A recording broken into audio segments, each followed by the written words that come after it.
Hey, what's up, everybody? I've been thinking about something a lot lately, and especially today, and I wanted to share it with you because I think there's a lot of you out there who are maybe walking through the same journey that I am, and that's about the reasons that aren't really reasons. Let me tell you what I mean. See, yesterday, something happened. It was not important at all. It was very small, but somebody said something, and I reacted in a certain way. And right when I was doing it, I started thinking, Mark, why are you doing that? Why are you saying those things? And in my own mind, I had a conversation with myself. I said, well, the reason I'm doing that is blah, blah, blah. And I realized, you know what?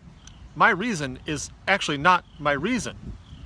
The reason that I'm telling myself I'm doing something is a lie. It's not true.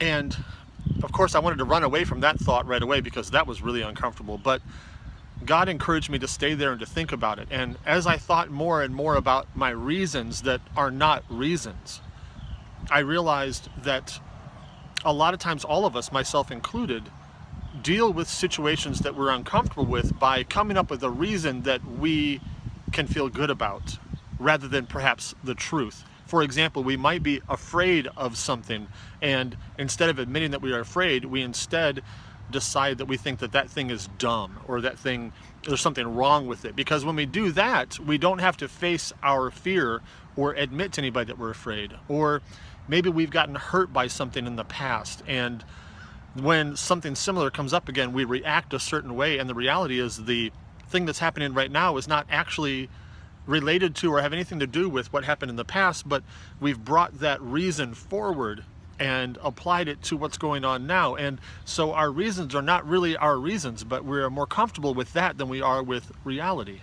And God has been challenging me to be honest with myself and with Him about the reasons that I do things, because honestly, if I don't ever come to terms with why I'm doing certain things, I can never really grow forward. I will keep doing those same things. The analogy that I heard years ago still is fresh in my mind. When you have a little pebble in your shoe and you try to walk, you immediately feel pain and you want to get that silly thing out of there. But you have really two options. You either take that pebble out so that you can walk properly, or you simply learn to walk in a way that avoids pressure on that particular part of your foot. And you ultimately start walking with a limp so you can avoid that pressure. Well, when we lie to ourselves about why we do things, that's essentially what we're doing. We are learning to walk through life with a limp to avoid pressure. And friends, that is a terrible thing to do to ourselves, because we can never become all we're supposed to be. We can never actually walk the way we're supposed to walk because we are avoiding pressure in an area that we need to deal with. Wisdom says that we sit down and get that rock out of our shoes so we can walk the way we were made to walk. So let me just encourage you, along with myself, let's really think bigger thoughts about the reasons we do things.